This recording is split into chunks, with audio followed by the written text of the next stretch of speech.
Assalamualaikum warahmatullahi wabarakatuh. Kami dari kelompok 6 akan menjelaskan tentang mitigasi bencana alam. Sebelumnya, perkenalkan kita terlebih dahulu. Perkenalkan, nama saya Ilham Kemas Ardiansyah, absen 20.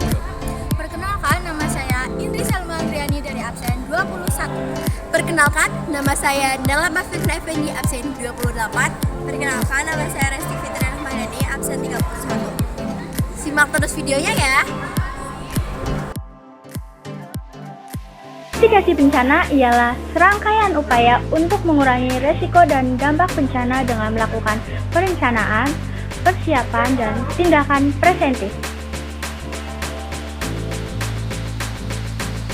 Mitigasi bencana bertujuan untuk mengurangi kemungkinan terjadinya bencana atau mengurangi dampaknya jika bencana tersebut terjadi.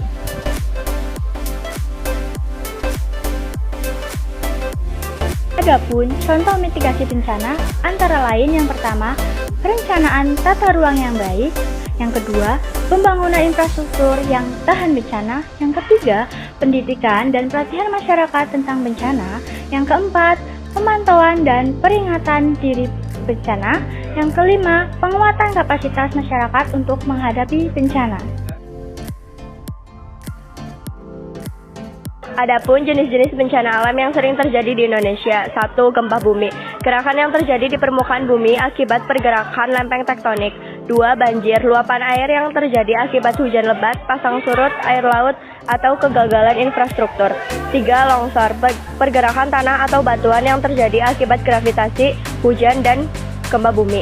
4. Kebakaran hutan. Kebakaran yang terjadi di hutan akibat faktor alam atau faktor manusia. Selanjutnya, ada bencana non-alam. 1. Kecelakaan industri. Kecelakaan yang terjadi di tempat kerja atau industri akibat kegagalan sistem atau kesalahan manusia. 2. Kecelakaan transportasi. Kecelakaan yang terjadi di jalan, laut, atau udara akibat kegagalan sistem atau kesalahan manusia. 3. Kebakaran gedung. Kebakaran yang terjadi di gedung akibat korsleting listrik, gas, atau faktor lainnya.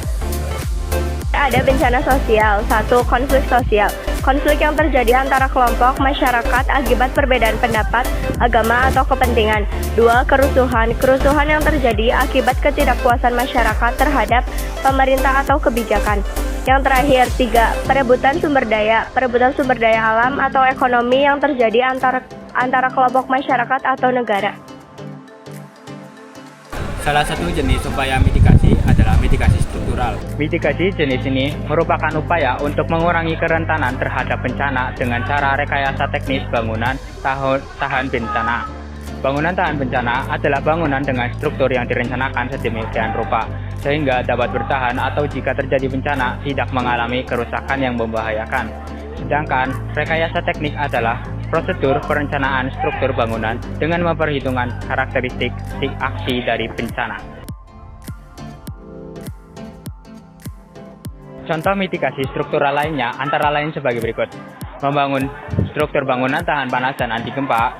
2. Mendesain bangunan dengan atap runcing untuk menghindari endapan abu vulkanik. 3. Membuat waduk untuk mencegah banjir. 4. Membangun barak pengungsian permanen. 5. Membangun tempat penampungan yang layak. 6. Membangun jalur evakuasi di perkantoran dan tempat-tempat umum. Selanjutnya ada mitigasi non-struktural. Mitigasi non-struktural merupakan suatu upaya dalam mengurangi dampak bencana melalui kebijakan dan peraturan, contohnya UU PB atau Undang-Undang Penanggulangan Bencana, pembuatan tata ruang kota, atau aktivitas lain yang berguna bagi penguatan kapasitas warga. Berdasarkan buku mitigasi dan psikologi kebencanaan oleh Rifda Wayuni dan kawan-kawan tahun 2023, berikut adalah beberapa contoh strategi mitigasi non-struktural. Yang pertama, ada pendidikan dan kesadaran masyarakat. Yang kedua, ada perencanaan penataan ruang. Yang ketiga, ada pengelolaan tanah dan air.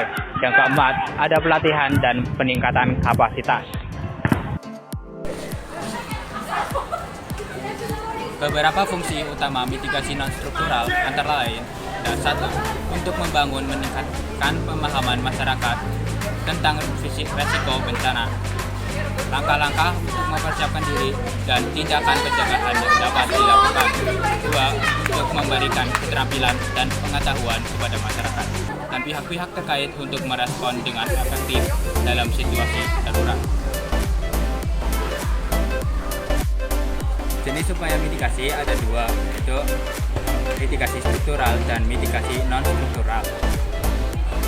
Pertama, mitigasi struktural. Menurut buku bencana alam dan mitigasi bencana alam, mitigasi struktural adalah upaya dalam memaksimalkan bencana dengan membangun berbagai sarana fisik menggunakan teknologi. Contoh mitigasi yang ada di Indonesia. Yang pertama, sistem peringatan dini tsunami atau disingkat INATWES. INATWES ini dikembangkan pada 2004 setelah terjadinya tsunami Aceh. Sistem ini mengintegrasikan sensor gempa, pelampungan laut buoy, dan komunikasi cepat untuk memberikan peringatan dini kepada masyarakat.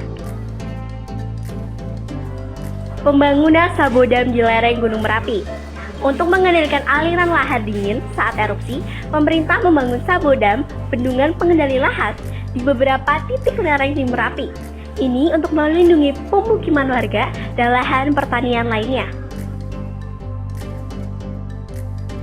Sekolah tangguh bencana.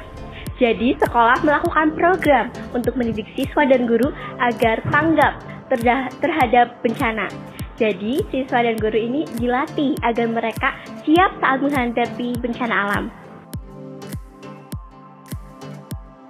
Peta rawan bencana dan relokasi pemukiman.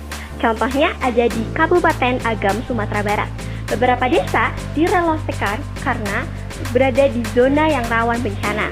Pemerintah menyediakan hunian baru bagi para warga yang rumahnya rawan bencana alam. Pemanfaatan teknologi aplikasi kebencanaan.